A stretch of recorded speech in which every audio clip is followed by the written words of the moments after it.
প্রত্যেক মানুষের ব্রেনই পাওয়ারফুল হয়, কিন্তু আপনি হয়তো বুঝতে পারেন না যে সেই পাওয়ারকে কিভাবে ইউজ করবেন। এটা জানার জন্য আপনাকে কিছু কাজ করতে হবে, কিন্তু তার আগে আপনাকে জানতে হবে যে আইকিউ লেভেল আসলে কি। আইকিউ লেভেল টেস্টের মাধ্যমে কোনো মানুষ কতটা বুদ্ধিমান বা ট্যালেন্টেড সেটা বোঝা যায়। সহজ ভাষায় বলতে গেলে কোনো ব্যক্তি কতটা স্মার্ট সেটা নির্ভর করে সেই ব্যক্তির আইকিউ লেভেলের উপর।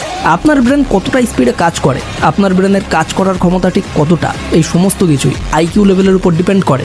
তো চলুন আজকের এই ভিডিওতে জেনে নেওয়া যাক যে আইকিউ লেভেলের ক্ষমতা কিভাবে বৃদ্ধি করা সম্ভব। তাই ভিডিওটা একদম শেষ পর্যন্ত অবশ্যই দেখুন। তো চলুন শুরু করা যাক। তো আইকিউ লেভেল বৃদ্ধি করার জন্য আমাদের কিছু হ্যাবিটের প্রয়োজন, যার মধ্যে সবার প্রথমেই আসে নাম্বার 1, বুকস রিডিং। একটা স্টাডি থেকে জানা গেছে যে বই পড়লে শুধুমাত্র আপনার ব্রেন পাওয়ার কিংবা মেমোরি শক্তিই বাড়ে তাই নয়, বরং এটা আপনার আইকিউ লেভেলকে শার্প এবং স্ট্রং করে তোলে। বুক স্টোরে আপনি এমন অনেক ধরনের বুকস পেয়ে যাবেন যেগুলো আপনার আইকিউ লেভেলকে বুস্ট করতে অনেক বেশি হেল্প করবে। বর্তমান পৃথিবীতে যত সাকসেসফুল পার্সন আছেন তারা সকলেই বই পড়েন আর বই থেকে জ্ঞান অর্জন করতে পছন্দ করেন। তাই আপনাকেও নিজের আইকিউ লেভেলকে বৃদ্ধি করতে হলে অবশ্যই এই বুক রিডিং হ্যাবিটটি গড়ে তুলতে হবে। আর আইকিউ লেভেল যত বাড়বে আপনার ব্রেনের কাজ করার ক্ষমতাও কিন্তু ততটাই বৃদ্ধি পাবে। নাম্বার 2 হলো yoga or exercise.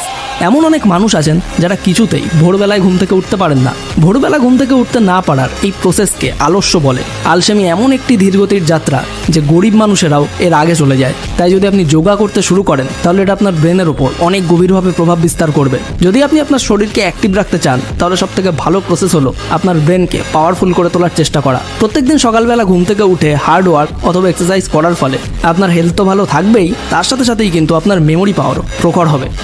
Number 3, deep sleep. Deep sleep করবেন মানে এটা নয় যে আপনি গাধার মতো পড়ে থাকবেন আর দুপুর 12টায় ঘুম থেকে উঠবেন। মিনিমাম 7 ঘন্টা স্লিপ একজন অ্যাভারেজ পার্সনের জন্য যথেষ্ট। একটা স্টাডি থেকে জানা গেছে যে যখন আপনি ঘুমিয়ে থাকেন তখন আপনার ব্রেন সারাদিন ধরে আপনার দ্বারা তৈরি করা সমস্ত মেমোরিকে সংক্ষিপ্ত করতে থাকে, আর যখন আপনি ঘুম থেকে ওঠেন তখন আপনার ব্রেন পুনরায় আপনার লার্নিং পাওয়ারকে বাড়িয়ে তোলে। এই কারণে প্রত্যেকদিন সঠিক সময়ে ঘুমান এবং নিজের কাজের সাথে সাথে পর্যাপ্ত রেস্ট অবশ্যই করুন।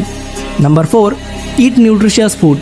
ব্রেনের হেলথকে ভালো রাখার জন্য পোষক তত্ত্বযুক্ত খাদ্য উপাদান গ্রহণ করাটা খুবই ইম্পর্টেন্ট। পোষক তত্ত্বযুক্ত খাদ্য উপাদান আপনার ব্রেনকে স্ট্রং করে তুলতে হেল্প করে। এর মানে এটা নয় যে আপনি সবসময় ফাস্টফুড জাতীয় খাবার খেতে বসে পড়বেন, কারণ ফাস্টফুড জাতীয় খাবার আপনার হেলথের জন্য ক্ষতিকর। তাই আপনাকে এমন কিছু খাদ্য গ্রহণ করতে হবে যেটা আপনার বডি এবং ব্রেন দুটো ক্ষেত্রে বেনিফিশিয়াল হতে পারে। যেমন ধরুন ওমেগা 3 ফ্যাটি অ্যাসিড এবং গ্রিন ভেজিটেবল জাতীয় খাদ্য।